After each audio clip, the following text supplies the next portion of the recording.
Thank you for your invite. I appreciate it. I want to be as positive as Tracy and Jim have been, but I'm going to be probably give the facts a little more differently. I'm going to look at the statewide. Now, through the state, we've had a strong 2012. Statewide, we sold 8,500 more homes than we did in 2011.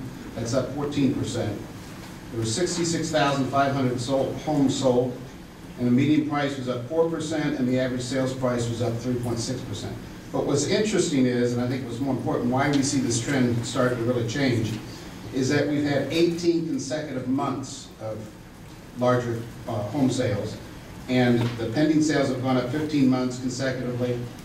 The median price has gone up 13 months, and the average home price is 12 months consecutively. So that tells us that we have climbed out of this hole we were in. I had to say I was president of my board in 2007, and I felt I was in the beginning of the fall. And it's kind of nice that I'm here, that I helped start at least seeing it climb out of the hole that we've been in. Some of the market predictions we're going to see is, and to a recent NAR study on the XY generation, the 18 to 35-year-old believe that home ownership, through a survey, 72% of them still believe home ownership is the American dream. This is something that they want. 93% currently that are renting still believe they want to own a home. So we have a big market. We know the rental market is hotter than it's been in years. We're seeing rents go up. NAR predicted that the only real increase we'll have, significant increase this year, will be the actual rental, monthly rental income versus the average sales price. But that's throughout the nation. I think we are in Indiana, we've been very fortunate for the last 8 years of having a governor that really held this state together and brought things that's not necessarily around the country. There is a huge inventory shortage around the country. There's an inventory shortage in the state, and we're seeing it here. That's probably going to be the biggest thing to hold the economy down a little bit, is the fact that inventory. Yes, I think it will increase in prices, but I do not believe it's going to be geared up on it nationwide as fast as it is in certain small markets. Hamilton County is very fortunate with the growth. I think you'll see other parts of the state go a little slower. We do need new construction. Construction is probably one of the, and the problem with that, of course, as we've all said, is lending. The banks have got to lighten up. They've got to be able to freeze up some money to allow the developers and the small builders. You know, this country is made up of more small independent builders, and they're the ones that can't get the financing to get the homes, get the specs. Until that really gets going, we're never going to really see a big upsurge. I don't want to sound negative, but I think this is the biggest problem we have. We have to get our construction industry going. We have to support that construction industry everywhere we can, because that means more jobs, which means the economy starts to grow. And so I'm glad to see some lots being developed here in this county. We're not seeing enough of it around the state. The lending will be a big issue in that. Some other things, we're going to be challenged on some of the new regulations coming out of the mortgage industry, or out of Dodd-Frank. They're saying a possible 20% down payment will be required in the case of any purchase. This is what's coming down in this new qualified residential mortgage bill as part of the Dodd-Frank. It's going to make it tougher in some cases for your first home buyer. It's going to be 20% down in some cases. Now there'll be some variations of that, but that is going to make it, and the FICO score is going to be even more important.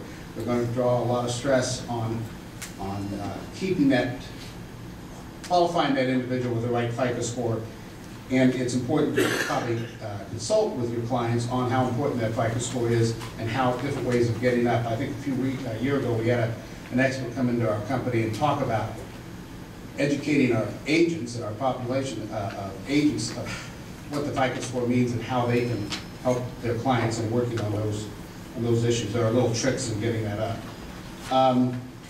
This year, as far as the state, some of the things that we're doing, we're working on some license law changes. There's some refining of the new license law, which I think helps our industry and I think is raising the bar for our industry, which I think is something we've always wanted to raise the bar. We say, how can we make this more professional? Was part of it's in the license law changes that I know Jim and several other people have been working on. We're going to see within this legislature year, we're going to work on taxes and arrears. It's been my contention, and many people within the state, that taxes have really never been in arrears. What's in arrears is the assessor evaluating what the taxes are for that year. Taxes do not go away. They come. So every year we're trying to get the state legislature to relabel the tax bill so they would be considered current. It's one of the big challenges. We're going to see some seller disclosure changes where we're not requiring the buyer to sign the seller disclosure, just that he knows he's accepted it. We think there's some contract law that they're trying to get changed that is allowing buyers out of transactions by not signing the seller disclosure at the end, which is not necessarily the case. And there's throughout the state, I think has been positive for our state, is that we've seen a consolidation of 13 local associations. By the end of 13, you'll see 2 large MLSs, the BLC here in Indianapolis, and then the Northern Indiana, I've got to get it right, the Indiana Region MLS. What this means is throughout the state, as you know, there's like 26 different MLSs, and you all have to belong to. They're going to be consolidating those. You'll probably be, when this is done by the end of well, there are 13 counties, 13 MLSs coming together to be one. And Lafayette, Fort Wayne, even Evansville will all be in the same MLS. And they'll be surrounding most of it. So that'll enable us for people that do a lot of border stuff across districts. You'll be able to join those, or at least have some cooperation between one another. So that board will have 5,000 members, similar size of my board, and will represent some 42 counties throughout the system. So there's some good changes going out throughout the state. The state's up. I would say I'm optimistic, but I do believe that this is a fragile recovery. There's something that could throw it off its tracks. Maybe I'm a little pessimistic.